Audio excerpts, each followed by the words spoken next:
done our best stuff. So if you were going to leave, you should have gone at lunch. That was a joke. Hopefully this is as good as the rest of the stuff. So we want to look at 3 big areas that Christians and marriages struggle on. We're going to start with the one we're very good at. The next one we're okay at. And the last one I think we really struggle at.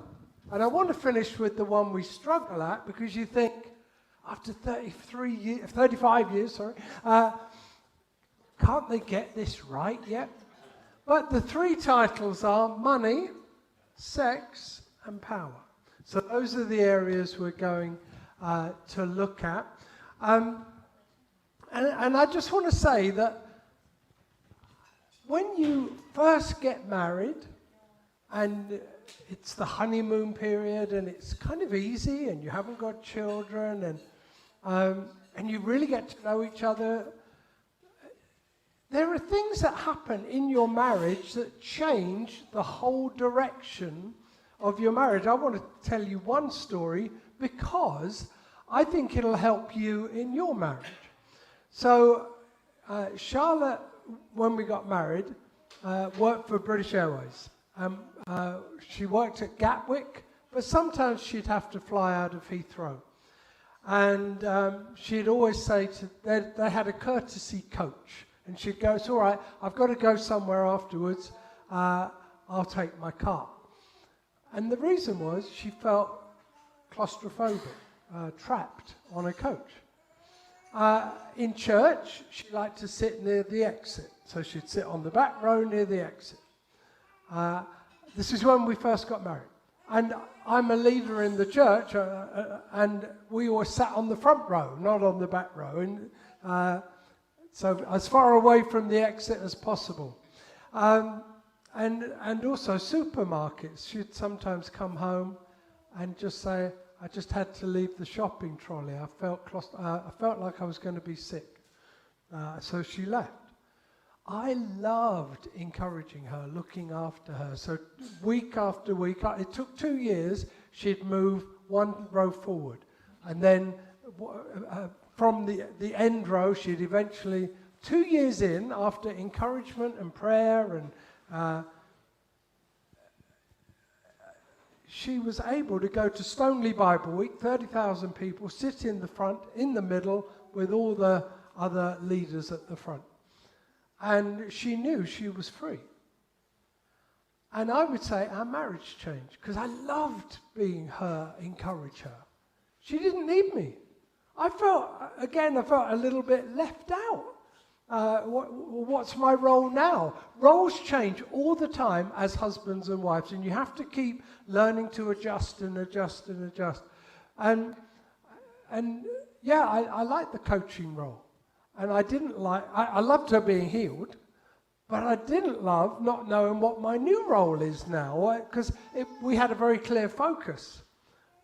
Get through these fear of being sick, 3 areas. Now, then for years, nothing happened. Charlotte was completely free. Then her dad died, our daughter got married, we cleared her mum and dad's house, and that anxiety came back, but in a different form. And you're like, whoa, why? But life changes and things happen, and for better, for worse, for richer, for poorer. Very important that we are committed to each other, whatever we're going through. So we're going to look at money, sex, and power, but don't think it's just one topic, one topic, one topic. Each topic changes as the years go on. But we're good at money. So we'll talk about that. We'll start on the money one. Is this on? Am I on? No. Is it on? Thank you. Yeah, money. I think I've mentioned briefly in the last session that when we got married, we both had slightly different views of money. Graham was much more able to trust God than I was in terms of money. So that was something that where we initially struggled, but then I think that was somewhere where I needed to meet him predominantly. So gradually I started to meet him where he was at in terms of living by faith very much. There are some areas to do with money where we have met in the middle. So, for example, it might be that one of us is reluctant to spend some of our savings on something, and the other one might think, well, actually, this is what our savings are for, to make life, a bit easier for us, or whatever it is.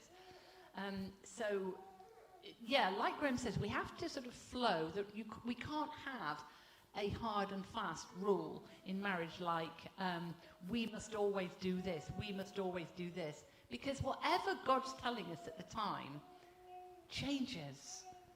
And it may be that we, as I say, we want to give some money to a particular cause, and one of us thinks of this figure, and one of us thinks of that figure. And you either put another naught on the end, or we meet part way. But the thing I can tell you is this: you cannot outgive God when it comes to money. You cannot outgive God. There have been numerous times in our marriage where we have given a significant amount of money away, even though it was a bit like, ooh, that's going to, smart a little. And then, remarkably, within a very short space of time, that same amount of money comes back to you in a different form. And it's like, what? How did that happen? Now, it's not like for like, and well, God, I'll do that if you do that. You don't bargain with God. You just trust him and trust that he will look after you. So, we've got dozens of stories, and I don't want to spend time today telling you all of them, but part of being on the mission together isn't just doing stuff out there that people can see. It's how you relate to each other with the big things in life, like money.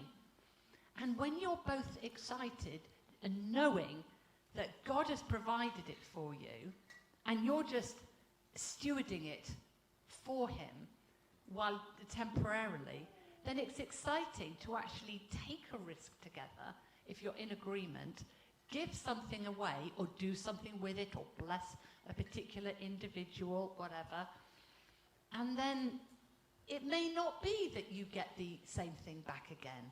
It may be that something else happens and you think, oh, actually, something else has happened. This really, we gave that, they may not be connected, but God is on the move and God looks after you. We had many times when our kids were young where so many people in the church or friends or neighbours would give us bags of clothes and bags of toys. Honestly, I can truthfully say, till my son was 9 years old, I don't think I'd bought him a stitch of clothing in his life. It was great. It almost became like a little challenge to me. I wonder and see how far I can go without having to actually buy anything. So, and now we are sort of at the other end of that spectrum, and we love nothing more than just giving things away to people, be it kids' items, be it some furniture that we've updated or don't need anymore. We love doing that. Find joy in giving away. And I don't just mean things. It may be that you're sitting here today thinking, I haven't got anything I can give away. Give away your time. Give away your energy. Give away something. If you have got literally nothing to give away, that's fine. You can give away yourself and say to the leaders, look, I just want to give myself to God. What can I do that would bless you this week? What can I do that would bless you in church on a Sunday?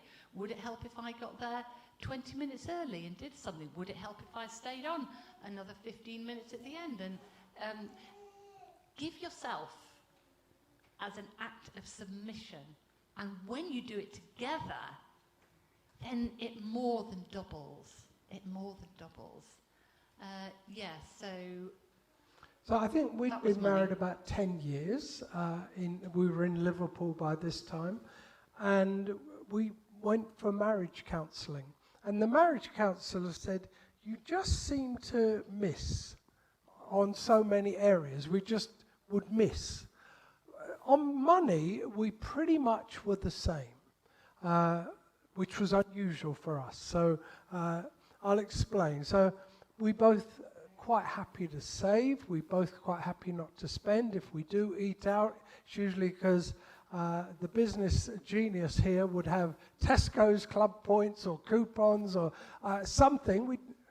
Not that now we can afford it because we've sold parents' houses, and so we're actually a little bit better financially. But for years, we were not very wealthy, and Charlotte was a Proverbs 31 wife. When we moved to Liverpool, we said, let's buy the biggest house we can afford and let it be like a vicarage. Let's start the church in it. So we bought this big old rundown house, and then we couldn't really afford it because we had interest-only mortgage. And as I was driving around, I'd always get this temptation. What if this all fails? You're starting a church. We had one worship leader came with us. Probably not up to your level, Scott, but Yeah, but he was a good-looking dude. oh, he was good. Oh, Oh, yeah. oh, yeah. There was that. Whoa. So we came with 2 little children and a worship leader and started this church. And all the time I'd be tempted, and the temptation was, what if this all fails? And it would always happen when I drove by what was the Ford factory in Liverpool. And I'd sort of say, Lord, what can I do at the Ford factory? Because I've got very few skills, really. And I'd worry, and I'd get anxious, even though I'd lived by faith when I met Charlotte. And so you think you've kind of got victory on God's the provider. And I would say I have had amazing victories on God's the provider. Then other times I've been worried. And I used to think, we got a 22-year mortgage. I used to get this temptation. You'll never be able to pay it back. Because all we were doing every month was paying the interest. And we weren't saving any money. But Charlotte was so good financially, she started to rent out the 2 top bedrooms. And so often they were Christians, going to Tropical School of Medicine in Liverpool, often going to be missionaries somewhere. And so they came and stayed, and all of them were pretty good, except one lodger. We couldn't wait for them to leave. But nearly all of them were just brilliant, fit in with our family, fit in with our kids. And but that was all Charlotte's genius. And then she'd use the money from the lodgers, and little by little, we live on a main road, and so it's quite noisy when the ambulances and the police are flying through our traffic light. And so we wanted to get double glazing. It was an old house run down. Little by little, we double glazed one room, decorated one room, then the second room, then a third room. And now the whole house is pretty good. But that's thanks to a Proverbs 31 wife. But I'm not always a man of faith, and I've had times where I've really felt really worried. And I worried so much about this interest-only mortgage. And then we sold Charlotte's parents' house, and we were able to pay our mortgage off. And the devil had kind of lied to me all along. You'll never be able to pay this back. And you don't think, oh, that's the devil. You think, this is you just thinking. Because he speaks in your thoughts, in your voice. So you think, oh, yeah, I'll never be able to pay this off. How can we ever pay this off? Maybe when the 22 years are up, we'll have to sell the house and downsize. Maybe that's the way we're... So I kind of thought all lack of faith type things. And then Charlotte's one of 3 children, so we got a third of the house in Didsbury, and we were able to pay our mortgage off. But Northern Rock wouldn't let us pay it off early. They were going to fine us. So Charlotte's like, we're not going to pay a fine for paying it off early. So it was £1. We said we wanted to pay off our remaining mortgage. Is that right? Yeah, I think we left £1 in. Yeah, that's it. And they said, well, you can't, you're breaking the terms and conditions. So they said you can leave £1 in it, so that you technically still have the mortgage. Or you can pay a fine, and we refuse to pay a fine. £250. I thought, I'm not paying £250. I'd rather leave £1 in there. So I did, and then about a year later we got a letter from them which basically said, oh, this is stupid, this is a waste of space, here's your £1 back, off you go. They said, it's costing us more in admin, we'll let you off the last pound. So, but the devil lies, and your marriage suffers, because I was worrying about how we're going to pay for this house, and but God's the provider. So somehow, but the amazing thing for us is that we're like that on money. We like saving, we like giving, we like being frugal. We don't really live a lush life. We don't think like that, but we can afford to, no? We would rather park outside town and walk in 10 minutes to save paying £1.40 car parking fee. Yeah, so we're quite cheap like that, but the good thing is we actually think the same. Yeah, we're both cheap. And classy, obviously. It's a hard thing to pull off, but yeah. Obviously you can do it. So that's where we've been amazing. I don't know how to get into any of our accounts. She's got all the passwords. I don't care. She's brilliant with finances. So, we have a joint banking account, and Charlotte has been saying more recently, if I die, you're not going to know how to get into this or this. Here's a list of all my passwords, and I don't know what I've done with that list. So it is so good when you do meet and can flow together really easily. Charlotte likes looking after the money. I like Charlotte looking after the money. Does that make me less manly? I don't think so. I don't think it does. I think we're meant to find ways to make it work for our family. Not, oh, you're the man, you should. We do have other arguments about barbecuing, because I don't like barbecuing. She's yeah, we've got some very strange role reversals in our house. I do the barbecuing, he does the ironing. Well, not while you're barbecuing. No, not while I'm I barbecuing. actually get everyone drinks and I'm much more social on that occasion. Some role reversals. But you have to, as a man, say, I'm not going to allow you to say I'm not manly because I don't do the barbecue. It is manly to be very hospitable as well. And but you have to learn to get comfortable with it. And we're very comfortable the way we run our finances. Or I shouldn't say we, she runs our finances. But it's brilliant for us. And so that's an area where we really do meet, and it's just been easy. Maybe probably the Lord will have to take me first, because I wouldn't know what to do with the various things. So, second one, money, sex, and power. How are you handling your finances? He's the provider. Keep coming to him. Keep trusting him. Keep rejecting temptations.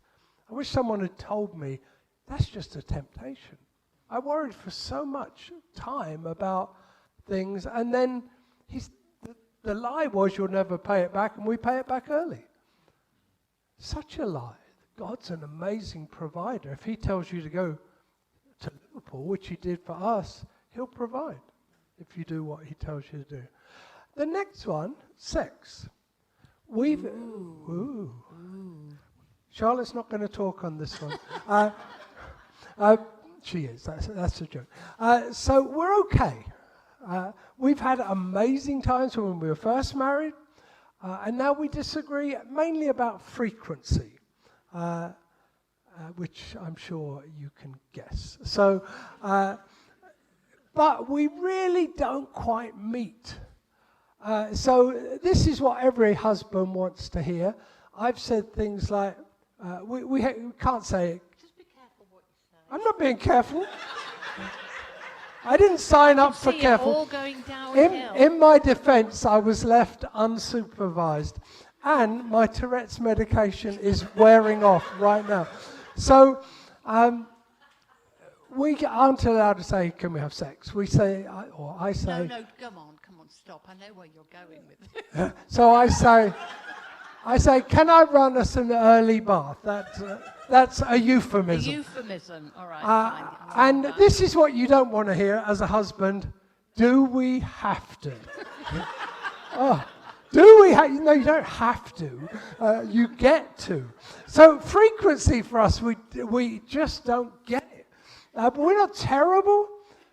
So when I say I don't get it, I do get it. But we don't quite. I don't get it as much as I want. You probably have to do it more than you want. What would you say? What wisdom have we found? And this when you come into marriage, you have different sets of expectations in most areas. You expect that to be done that way, even something like table manners or how you clear up the dishes, whatever. And you have sets of expectations. Some of them are based on culture. Some of them are based on habit and history. Some of them are based on the fact that one of you's male, one of you's female. And we have found that we have a different level of expectation. And particularly now we're that little bit older. So we do find this a point that we disagree on quite a lot, to be honest. But there's a sense in which, again, you have to meet part way, and both of you have to make a sacrifice. So it may be that you have to make a sacrifice to say, well, this isn't something I really particularly feel like I've got energy for or strength for, tonight, whatever. But I know that it means a lot to him. And vice versa, Graham might think, well, this is something that I really would enjoy, but I can see that at the moment isn't a good time for Charlotte. So there needs to be a sort of part-way meeting for us. It still is a tricky one for us to navigate. And, we wanted to be quite honest and upfront about that. We didn't want to sit here and say, we've got it all sorted. It's a tricky one for us, but at the end of the day, we get our main identity and satisfaction from knowing who we are in God. And yes, sex is God-given and sex is really enjoyable and all the rest of it. But actually, if we place too much emphasis on it, then it almost starts to become an idol in our lives. And, we could talk for hours and hours about how sex is basically idolized in today's society. You only have to turn on TV or listen to the radio or see adverts, whatever. And sex has become the be-all and end-all of everything. So we're with my sister, who's not a Christian, and I'm meeting her, probably going to be her son-in-law. And so Tina is married to Adam, and Adam is just a fun guy, and he's introducing his daughter's boyfriend to me, and he goes, "This is Graham, they don't believe in sex before marriage," which obviously was a big deal to them. It was 35 years ago that we were great, actually, at not having sex until our honeymoon. Which was, so we've done really well in some areas. I said, yeah, but we believe in sex after marriage. Sex is really important. We've actually been with couples who haven't had sex for years. And then you find one of them has gone and had an affair. But you only find out that they haven't had sex for years because one of them obviously went somewhere else. And you think, wow, sex is important. You've got to find a way of maybe not always exactly meeting exactly where you want to meet, because you're not the same. Our first 2 years of marriage were super, super easy on sex. I think it was our third year when our daughter came along. I think our sex life changed a little bit then. But I think as we've got older, I think my sex life has stayed the same, and Charlotte's has gone down a bit, which I think would be true of most women as they get older. I don't know how the men are. We could have a vote, but we won't. We won't. So I have to be a loving husband and think, I'm not going to ask her too often, but I'm not going to go to the other extreme, so I won't ask her at all. If I was really like Jesus, he never had sex, I'd never ask her for sex. I don't think it's good for our marriage for us never to have sex. So I get it less than I want. She has to get involved, and does very well, more than she wants. So you couldn't make it up, could you? This is true. So we don't quite meet on the sex thing, but we're doing okay in that area. I want to move on to the power one. I think we're awful. We'll disagree on this one, by the way. I think we're awful on the power area because we both like to lead. We both like to be in charge. We're both happiest when we're the one talking and everyone's following us. That usually works better for girls, like Peppa Pig, for example. But I like being in charge. And for me, I have to know everything we do. Who's in charge? We don't. What do you say if I say who's in charge? If we're doing a DIY task at home or something like that, he says, right, which one of us is leading this? Which one of us is in charge? And I say, we don't have to do that. We can just work together as a team and flow together. Yeah. For me, that doesn't work. I want to know, am I taking the lead here? If I know that, I'm happy. If I know you're taking the lead on the finances, I'm happy. But I need to, she goes, that's military. We're not in the army. But I think if we were in the army, it would be easier for me because she would say, yes, sir. But she doesn't. She doesn't. Well, I do say to her on the money side and many other sides. So what would you say is advice as to how we do very well when we divide and conquer, when we say, well, you do this, you do this. Yeah, there are some areas, as we've mentioned already, where he's responsible for that, I'm responsible for this, and it works really well. And you know, we basically flow really well on it. But I think the time when we come unstuck mostly is when we've got a new area. And therefore we don't really know, but both of us don't Who's in charge? Yeah. Now, I don't think we have to have somebody in charge. But again, it's a different set of expectations. And I think it's actually come down from our families, because Graham very much had a father who was a very practical, hands-on, working guy, and he would have a team of people under him who he would say, right, your job's this, your job. So Graham's inherited that mindset, if you like. Whereas for me, I came from a background that was much more, let's work together as a team and let's see how we work through this. There isn't an easy answer, but part of being able to navigate these things is being aware of it. Even if you can't find an easy answer, if you know that you struggle with something in the power sense, if you know that your spouse struggles one way or the other in the power sense, then it can help you be a little bit more forgiving and a little bit more sacrificial. Because when Graham, when we're doing something like Graham's up a ladder clearing out an overgrown gutter or something, I mean, I wouldn't go up that ladder if you paid me. I would pay you. And he gets super stressed, so he's very sharp the way he speaks. And if I do something very slightly wrong or stand fractionally in the right place, boy, do I hear about it. But I have to realize that actually when he's up there doing something he's not really very comfortable doing, he's going to be a bit on edge. He's going to be a little bit more, and I have to be a bit more forgiving and a bit more gracious. And then so long as when he comes back down, he starts speaking normally and pleasantly again, that's okay. And he might say, oh, I'm sorry, I got a bit snappy up there, but I don't like it when I'm, fine. So We've got a 3-story house, and I don't like heights. Although as a kid I'd climb any tree, but I don't like heights now. No, I will tell you one funny story that happened.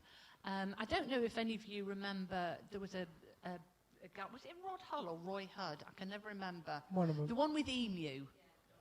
Yeah, the one with Emu. Anyway, he died apparently falling off a roof of his house. Anyway, so about 10, 15 years ago, we needed something doing our TV aerial, adjusting, because it had fallen down in the wind. And we both agreed that Graham would give it a go, because we both didn't want to fork out 70 quid, if we didn't have to, for a professional to come and do it. So we think, yeah, Graham can go out on the roof. But it wasn't that straightforward, because we're a 3-story house, and it's a dormer window sticking out of the actual sloping roof. So Graham had to actually go out of the window, hang above the patio, get onto the little flat roof, and then he was okay, you know, going up and sorting it out. But we thought, no, we'll be safe. So we tied a rope around his neck. My neck. Around his neck. Why? We tied a rope around his belt. He had, you know, jeans on and a big chunky leather belt. And we tied a rope very, very firmly with lots of knots around this belt, and it held really well. And this was just a safety thing in case anything happened. So we Going up was fine. Going up. Fix the aerial, fine. Coming down.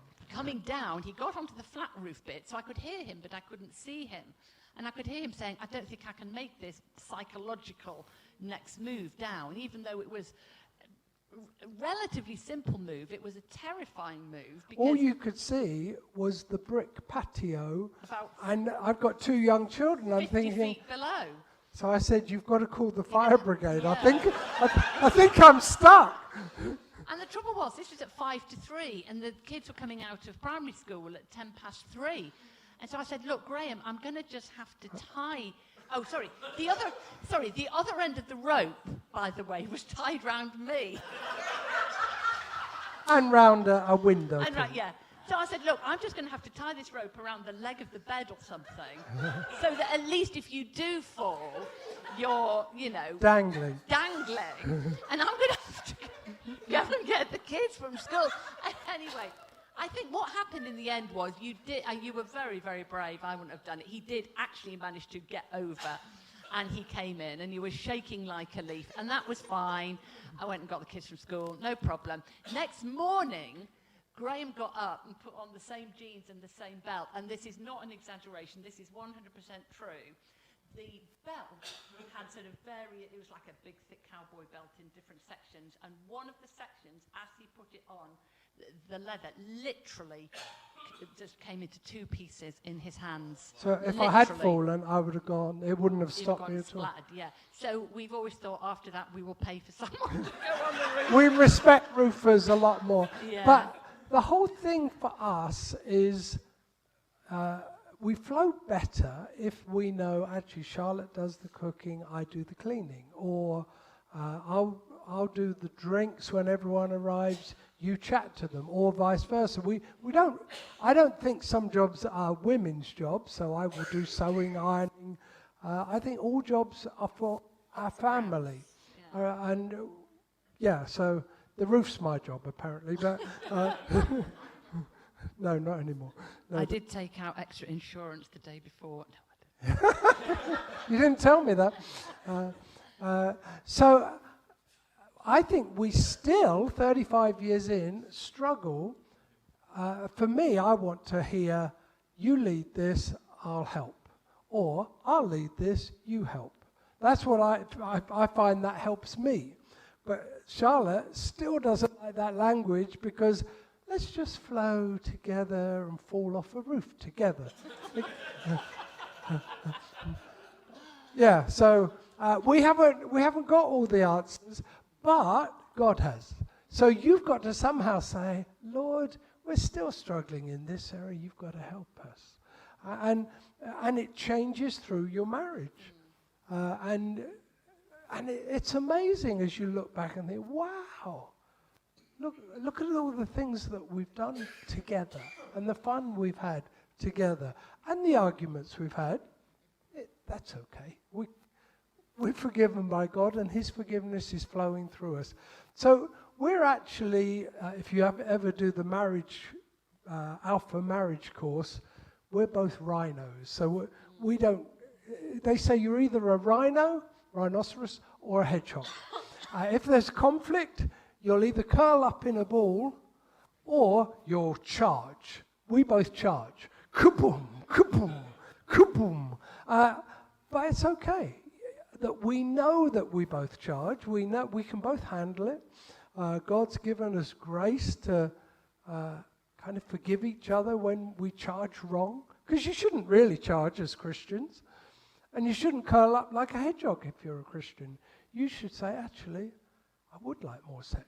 Or actually, I think we're doing too much. I'd like less. You've got to be able to talk about anything in your marriage because you're a team. But the main one in charge isn't either of us, it's him. He knows exactly what he's doing. And we're in his hands. And so it comes back to that thing right at the beginning. As long as you are together and then keep looking to him, say, Lord, you've got to help us here. You've got to help us when our grandchildren come. We're exhausted. What can we do? Actually, that's a very good analogy that we haven't used yet. We were taught once, many years ago, that if you have a conflict or a problem in your marriage, rather than actually sort of butting heads like that, what you should do is, metaphorically speaking, sit on the same sofa so that you're on the same side. And rather than the problem being between you, address the problem, whatever it is, over there, so that you're actually both looking at the problem, but together. So you say, well, what is our problem? Well, our problem, rather than it being, well, you think this, I think this, you think this, I think this, it's like, right, let's unite. What is our problem? Our problem is that there. Right, well, how do we tackle that? Does that make sense? I mean, you don't physically have to go and sit on a little two-seater sofa and have a chair there, but I think we did when we first heard it. We sat together and wrote problem, frequency of sex. Oh, no, it wouldn't have been that. It would have been something else. It's a problem, and you've got to find God together and say, how are we going to do this? I'm wondering, I know we haven't talked about this, but I'm wondering if just for the last sort of 5 minutes or so, it will be worth us stop talking and letting people in their individual couples just find a little corner of the room and go and talk about together what's affected them. Brilliant. Do you think so? Is that all right? Well, you're in charge. Right, I'm in charge. That is a rarity. So, Is it? Just for a few minutes, we'll let Ben wrap it up when he feels it's right. Move chairs. So get up now, move chairs, go and find yourself, use the whole room. It's a massive room. Use that area out there, these corners, the stage. Go and find yourself a little corner and talk about anything that you've heard today that you think, whatever. I don't want to be prescriptive.